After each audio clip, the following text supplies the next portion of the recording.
My family disowned me after I refused to fund my father's delusional business idea. They called me selfish after I paid their bills for 7 years. So I canceled every bill at midnight, evicted them from my house, and sued for $340,000. They're broke. I'm thriving. Hey, Reddit. My family tried to bleed me dry for years, so I cut them off completely, took everything back, and watched them crash. But they weren't done fighting. Before we get to that mess, let me start from the beginning. So I'm 32. My name's Jenny A. Rubio, and I run an electrical contracting business. Started it when I was 28 after working for other people for years. Made about $180,000 last year, which sounds great until you realize how much of that went to people who weren't me. I'm talking about my family, not James, my boyfriend of 2.5 years. He's an ER nurse, actually pays his own bills like a normal person. I'm talking about my parents and my sister, the 3 people who've been treating me like a personal bank account for the last 7 years. Back when I was 25, I had just started making decent money. Saved up about $50,000 because I wanted to buy my own place. Then I got the call. It was like 11 at night, my mom crying so hard I could barely understand her. My dad got laid off from his sales job a year before, and they'd been struggling. Turns out struggling meant they were about to lose the house. Foreclosure notice, $47,000 in back property taxes and penalties. The whole thing. I didn't even think about it. Just drove over there the next day and handled it. Paid the full amount, $48,000. Watched them cry and hug me and promised they'd pay me back within a year. Put the utilities in my name. Temporarily, because their credit was screwed. Cleared out their credit card debt too. Another $19,000 because my mom said she was having panic attacks from the stress. My dad's leased BMW was about to get repoed, so I paid that off too. Another $8,000. They promised to pay me back. Kept saying it over and over. We'll get back on our feet and pay you every penny. That was 7 years ago. Haven't seen a dollar. But it didn't stop there. Every month, I'm paying their electric, water, internet, car insurance. My mom calls it helping out until they get stable. My dad golfs twice a week, and my mom posts Facebook pictures from spa weekends, but somehow they never have money for the actual bills. I'm spending probably $100 a month on their stuff. Add that up over 7 years, and it's insane. But I never actually sat down and calculated it because that felt wrong, like keeping score with family or whatever. Then there's Emma, my sister. She's 25 now, and she's the golden child. Always has been. When she wanted to go to some expensive private university for marketing, my parents came to me. They couldn't afford it. Could I help?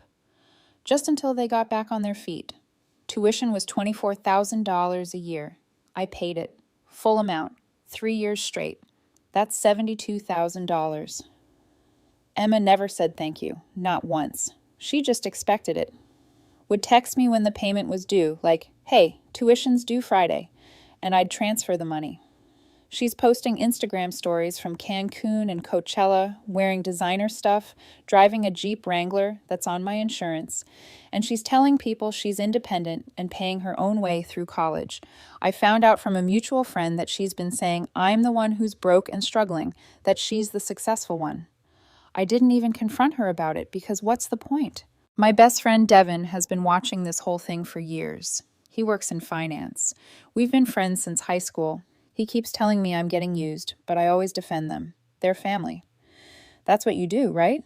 About 3 months ago, me and Devin started seriously planning to expand my business, found a commercial property, could hire 5 or 6 more guys, maybe triple our revenue. We need $85,000 total. I've got $60,000 saved. Devin's putting in $25,000. This is everything I've been working toward for 4 years, my actual future. Then my parents invited me over for dinner, said they wanted to talk about something important. I brought James because he likes to think the best of people, always trying to give them another chance. That dinner is when everything changed, when I finally saw them for what they really were, but I'll get to that. The family dinner was on a Wednesday night. We got there around 6:30. Emma was already sitting at the table, scrolling through her phone.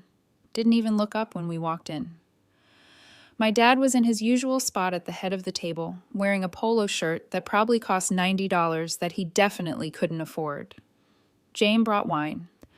My mom took it and said, "Oh, how sweet," in that voice she uses when she's pretending to like something. We got maybe 10 minutes into eating before he started. "So, Jenny, your mother and I have been talking. I've got a business opportunity, house flipping, real estate investment. I've been researching it for months and I need about $80,000 to get started." There it was. "You want me to give you 80,000? Invest, not give? You'd be a partner. We'd split the profits 60-40. I shook my head. "I can't do that. Me and Devin are about to close on expanding my business. I've got $60,000 saved up for that." My mom's face changed. Got that tight look she gets. "Jenny, this is your father's dream. He's been out of work for years, and this is his chance to build something real." "I'm building something real, my own business." Emma finally looked up from her phone. "Yeah, your little electrician thing. Dad's talking about actual real estate. My little electrician thing made $180,000 last year." "And you're still driving that dirty truck," Emma said. "Maybe if you invested smarter, you'd actually have something to show for it." My dad leaned forward. "Jenny, be realistic. Your business is fine, but it's limited. Manual labor only scales so far. What I'm talking about is real wealth building. This is how people actually get rich."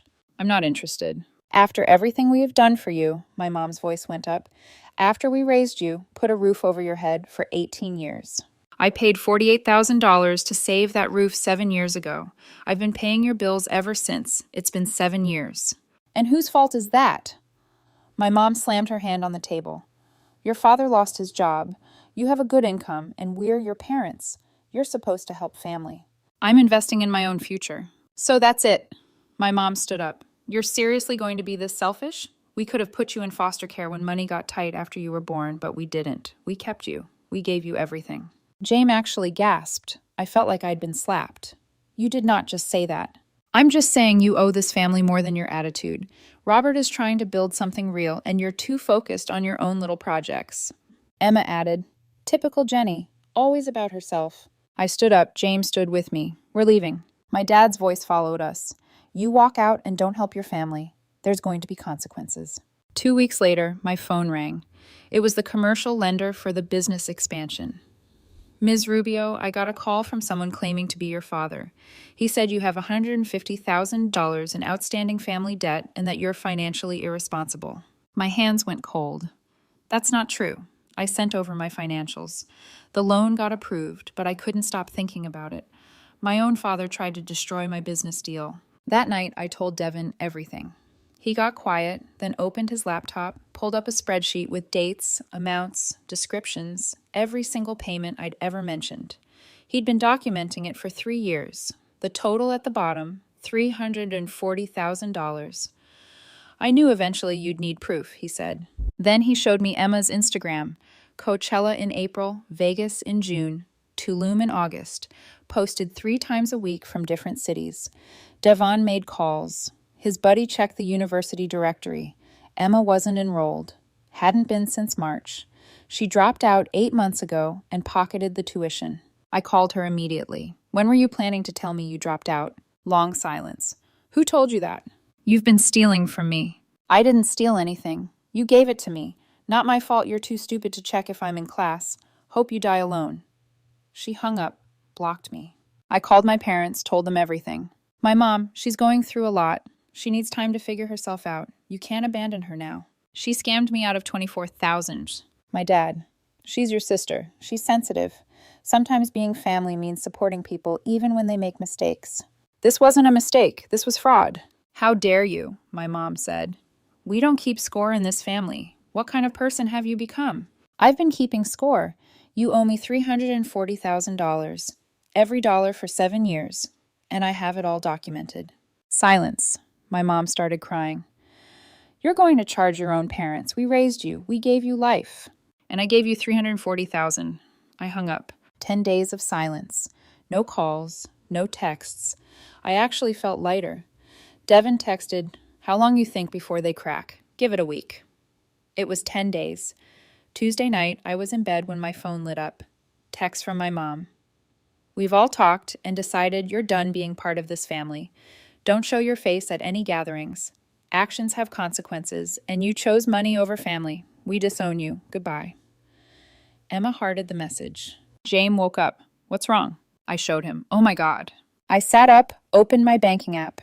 Remember when you said I should cut them off? Yeah. Watch this. I started with the electric bill account in my name for 7 years. Clicked Close Account. Effective immediately. Jane was sitting up now, watching me. Are you really doing this? They disowned me. I'm just making it official. Water, sewer, internet, cable, all canceled. Car insurance next. Removed both their vehicles. Coverage terminated in the morning. Cell phones, removed all 3 lines. Service stops at midnight. Gas card, Netflix, Hulu, Spotify, gone. Property taxes and HOA dues, canceled the auto pay. Emma's gym membership, canceled. Jane whispered, Holy. It was 11:58 p.m. I pulled up the county property records, typed in their address. Owner of record, Jenny A. Rubio. I'd completely forgotten. When I paid the $48,000 to save the house, the bank required the deed be put in my name, since I was the one making the payment. My parents said it was temporary, just to satisfy the bank's requirements. We'd transfer it back once they got on their feet. That was 7 years ago. We never transferred it back. It had been in my name this whole time. They'd been living in my house, and they never once brought it up again. Probably hoped I'd forget about it. I took a screenshot of the deed. 11:59 p.m. Opened the family group chat, typed, You're right, I'm out. Good luck with the foreclosure. By the way, the house is in my name. You've been living rent-free in my property for 7 years. I'll be sending eviction paperwork Monday. You have 60 days. Waited 5 seconds. Added a second message. Oh, and everything's off. Every bill, every payment, every service. If you're going to kick me out of the family, I'm taking my money with me. Sleep tight. Sent both at exactly midnight. Turned my phone off completely, rolled over, and closed my eyes. Jane was staring at me. Jenny. They said I chose money over family, just making sure they understand what that means. I fell asleep in about 10 minutes. Slept better than I had in months. I woke up at 7 a.m. Jane was already up, looking at me different. You going to turn your phone on? Powered it up. Took 30 seconds for everything to load. 43 missed calls, 89 text messages, 12 voicemails.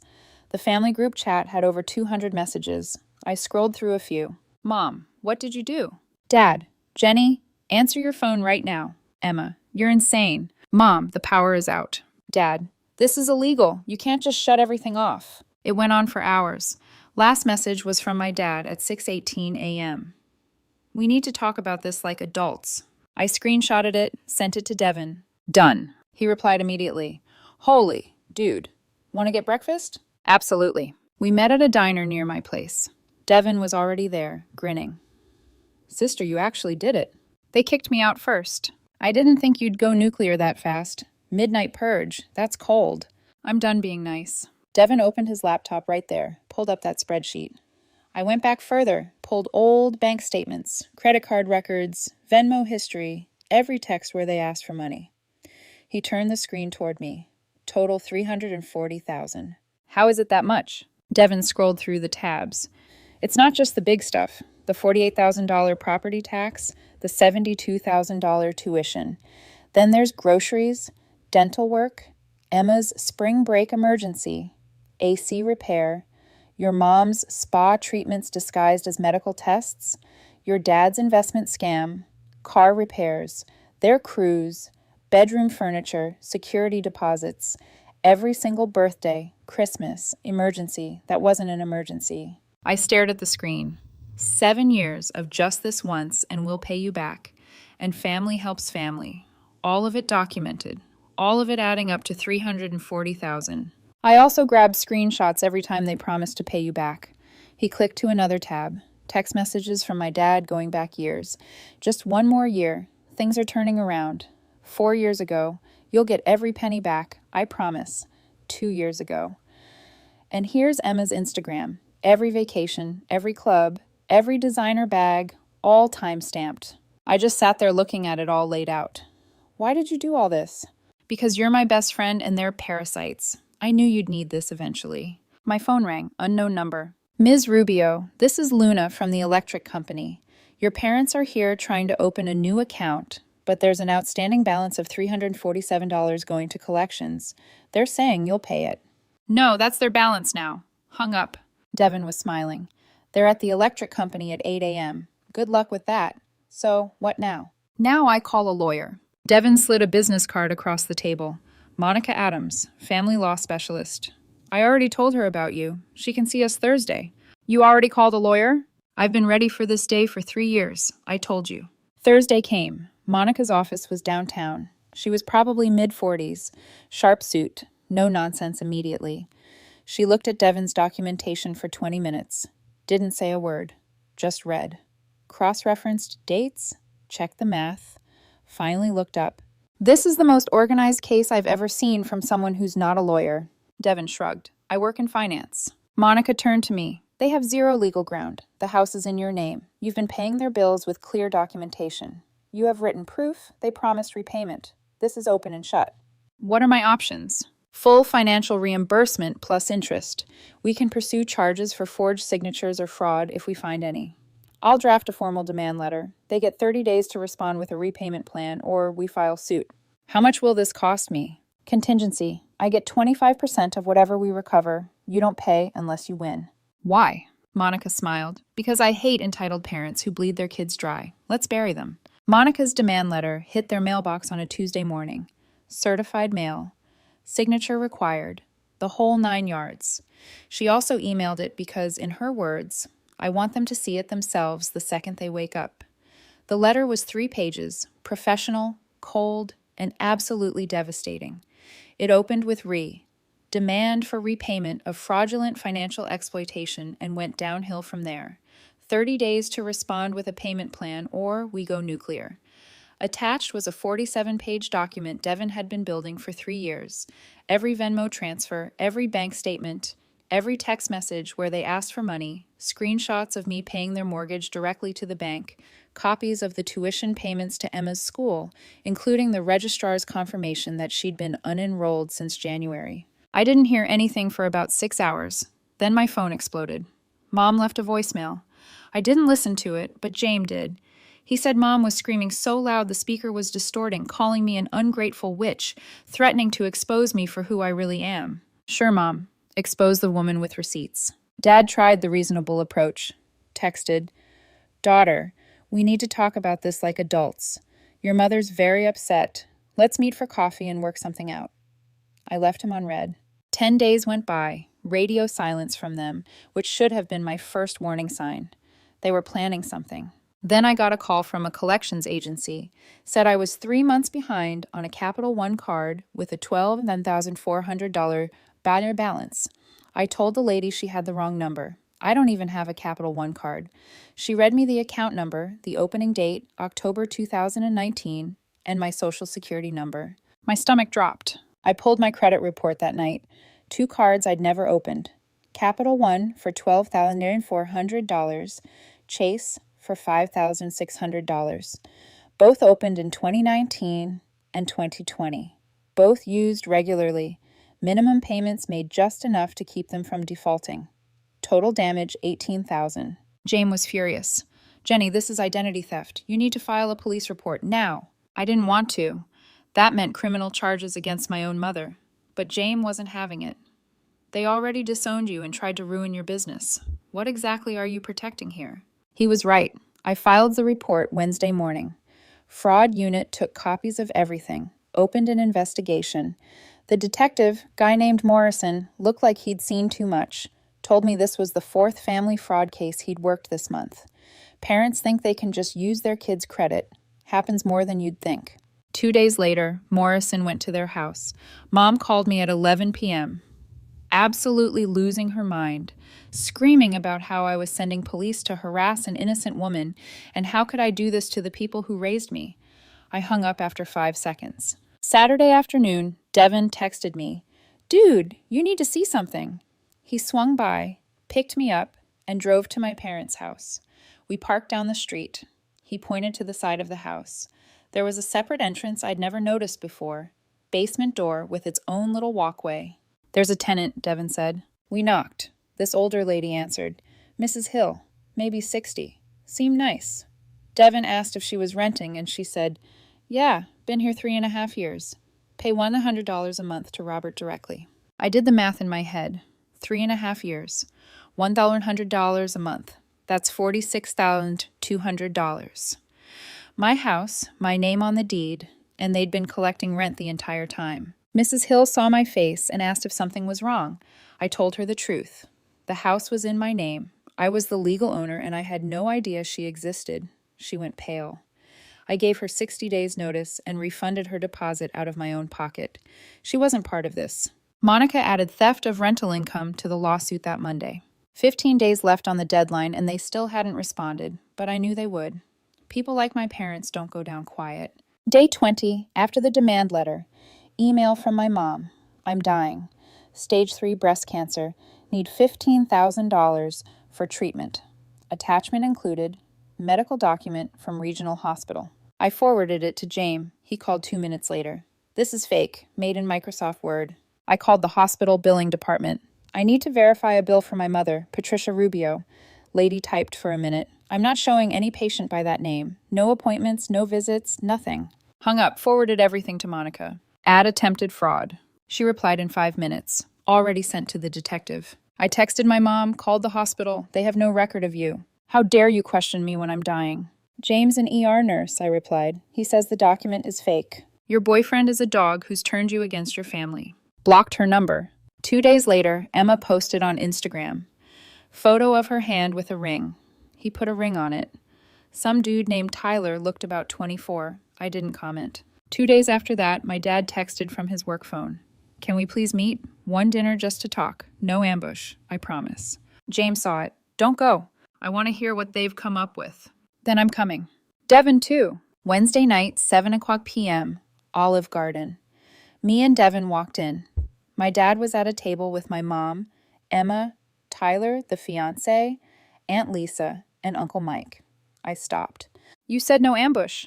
It's just family, please, 10 minutes. We sat, didn't take our jackets off. Dad started. Emma's getting married. We wanted to talk about helping with the wedding. No. Emma started crying. Fake tears. Mom reached across the table. She's your sister. This is the biggest day of her life. Tyler looked confused. Wait, what? I pulled out my phone, showed him the text. Emma, I hope you die alone. Dad tried to redirect. We've already put deposits down. We need about 30,000. I laughed. You put deposits down with what money? You can't pay your electric bill. Devin spoke up. Your dad was denied by 5 banks. Let me guess, I said. You put my name on the contracts. Silence. You forged my signature as the financial guarantor. Dad finally spoke. We were going to ask you, but we knew you'd say no. I stood up. Tyler, they're $340,000 in debt to me. Active lawsuit, criminal fraud charges, about to lose their house. Get out while you can. Showed him Monica's lawsuit summary on my phone. Tyler went pale, looked at Emma. You told me your sister was rich and helping with the wedding. She is rich. She's just selfish. You said she was paying for everything. She is. She just doesn't know it yet. Tyler stood up, took the ring off, put it on the table. We're done. Walked out. Emma screamed. Look what you did.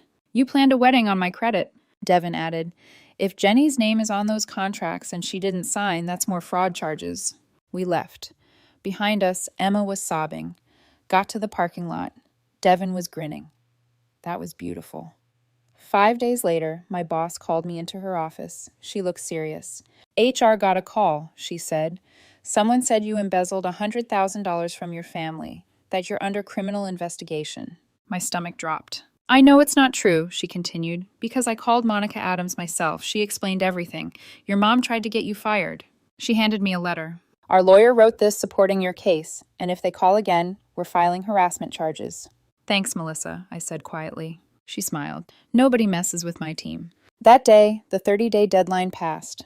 No response from my parents. Monica called. Time to file. Civil suit for $340,000 plus $46,200, rental theft plus legal fees, criminal complaints for identity theft, fake cancer documents, forged contracts, and eviction notice. 60 days. 2 hours later, my mom posted on Facebook, public.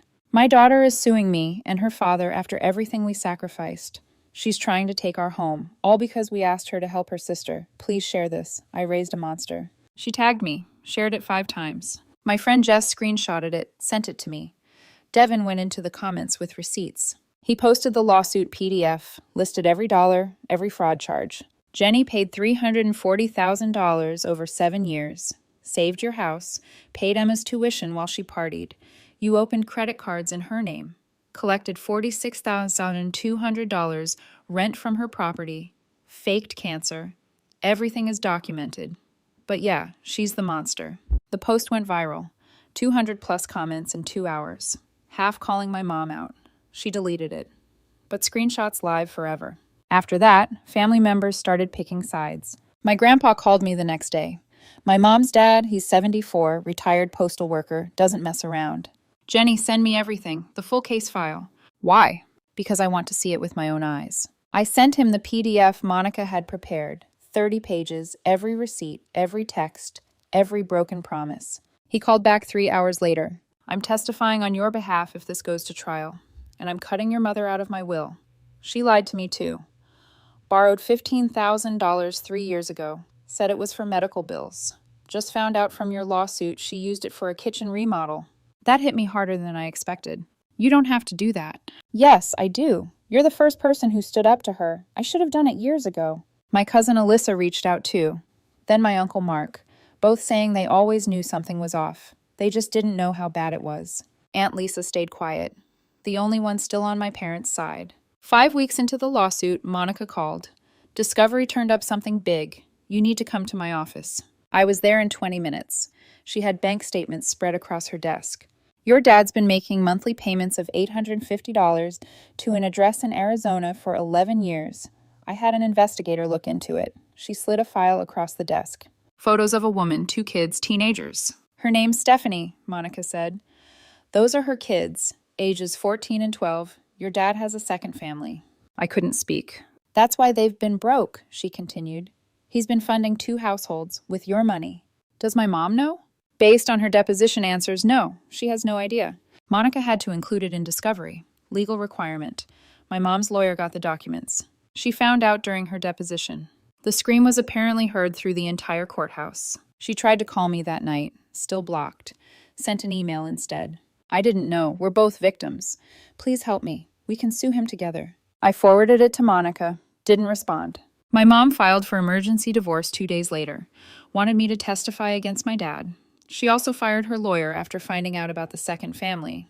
Probably couldn't afford to keep paying them anyway. By the time trial rolled around, both my parents showed up with whatever public defender they could scrape together.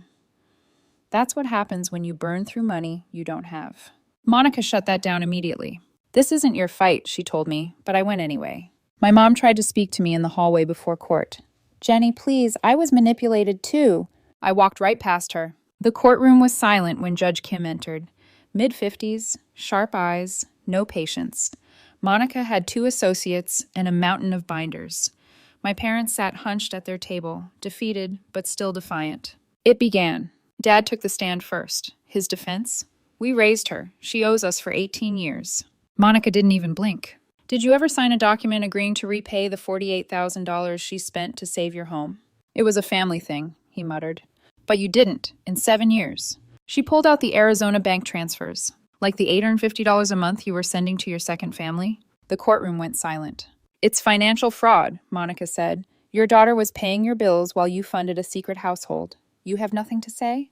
He stared at the table, no answer. Mom went next, started crying immediately. I gave birth to her. She wouldn't exist without me. She's supposed to take care of me. Did you open credit cards in your daughter's name without permission? I was going to pay them back.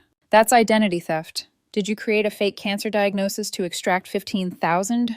I was desperate. She cut us off. So you committed fraud. She's my daughter. Monica held up the fake hospital document. Is she also supposed to let you steal from her? My mom broke down completely. We gave her everything. Monica's voice softened just enough to slice deeper. You gave her childhood. That doesn't entitle you to her adulthood. Then I took the stand. I stayed calm the whole time. Walked through every payment, every broken promise. Showed the texts, the emails, the records. Judge Kim asked me directly, why did you keep paying for so long? Because they're my family, I said. I thought that meant something. And when did you realize it didn't? When they kicked me out of the family for not being a good enough ATM. The judge took a 20-minute recess. When she came back, the room was ice. Full restitution, she began, $340,000. Rental income, $46,200. Legal fees, $28,000. Interest and penalties, $37,800. Total, $452,000. Payment plan, $4,200 per month for 108 months, 9 years. Wage garnishment authorized if they miss payments. Property officially transferred to Ms. Rubio by court order. Restraining order granted. No contact with Ms. Rubio or Mr. James. She paused, eyes narrowing on my parents. In 18 years on this bench, I have never seen such blatant financial exploitation of a family member. You used your daughter as a bank and discarded her when she set boundaries. This court finds your actions reprehensible. Ms. Rubio, you are not obligated to fund your parents' lifestyle. This judgment is final. Gavel down. My parents sat there like they'd been hit by a truck. Monica leaned over. We won everything. I just nodded. Didn't feel happy or sad. Just done. Outside the courthouse, my mom tried to approach me. 2 bailiffs stopped her because of the restraining order. She shouted from 30 feet away, I hope you're happy. You destroyed your family. I looked at her one time. No, you did that yourself. Got in my truck with James and Devin. Drove away. Never looked back. The house sold for $410,000. Market had gone up. I put most of it into expanding the business with Devin. We landed a major commercial contract 2 months after the trial. First year revenue hit $890,000. Second year, we cleared $1.4 million. Hired 12 people, opened a second location. Devin handled finances. I ran operations. My parents made the first 3 court-ordered payments, then missed one. Wage garnishment kicked in automatically. $4,200 straight from their paychecks every month. 6 months after the trial, James proposed. Nothing fancy. He said I deserved peace, and I said yes before he finished asking. We got married in May. Small wedding, 50 people. Only blood family there was Grandpa. He walked me down the aisle. Cried the whole time. Devin was best man. Made jokes about how I finally cut off the dead weight and found someone who actually loved me instead of my bank account. Honeymoon in New Zealand, 2 weeks, paid cash for everything. I got pregnant 6 weeks after the wedding. We didn't announce it publicly, just told close friends and Grandpa. The family found out anyway through mutual connections, probably. My mom sent a card. James threw it away. Aunt Lisa texted, blocked. Our daughter was born on a Tuesday in March, 9 months later. 7 pounds, 6 ounces, healthy, perfect. We named her Devin Grace, after my real brother in spirit. Devin ugly cried when we told him, held the baby like she was made of glass. Grandpa visited at the hospital. He's 77 now. Held Devin Grace and whispered, your parents are fools. They missed out on the best thing in the world. Their choice. We brought the baby home to our new house. Bought it cash 6 months before. $520,000. 4 bedrooms, big yard, good schools, no mortgage, no debt. Just ours. 1 year after the trial, I posted 1 photo on Instagram. First post in months.